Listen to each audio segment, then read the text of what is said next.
Rajasthan Royals ने Mumbai Indians को हरा दिया है और पंजाब और केकेआर की उम्मीदों पानी फेर दिया है। कुल मिला के केकेआर और पंजाब बाहर हो चुके हैं आईपीएल से। पंजाब के लिए शायद मुझे बहुत दुख हो रहा है जिस तरीके से उसने परफॉर्म किया है और इस तरीके से बाहर हो गई है।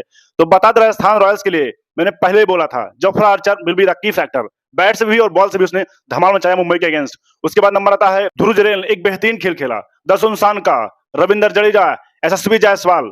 आप समझ लो कि किसी बल्लेबाज ने 40 से ऊपर रन नहीं बनाया है, बट 205 लगा दिया बोर्ड पर राजस्थान रॉयल्स ने।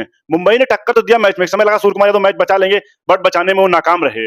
तो कुल मिला के चौथी टीम बन चुकी है राजस्थान रॉयल्स और गजब का खेल खेली राजस्थान। और पहला मैच है जहां राजस्थान मैच जीती हो और वैभव सूर्यवंशी का कंट्रीब्यूशन ना हो। तो ये अच्छी बात राजस्थान के लिए, कम से कम उन्होंने अपनी स्ट्रेंथ को पहचाना, क्योंकि एक प्लेयर के दम पे आप इतना लंबा नहीं खेल सकते हो। तो कुल मिला के बधाई हो, राजस्थान रॉयल्स को चौथी टीम बन चुके हैं, उन्होंने भी अच्छा खेल खेला इस आईपीएल में।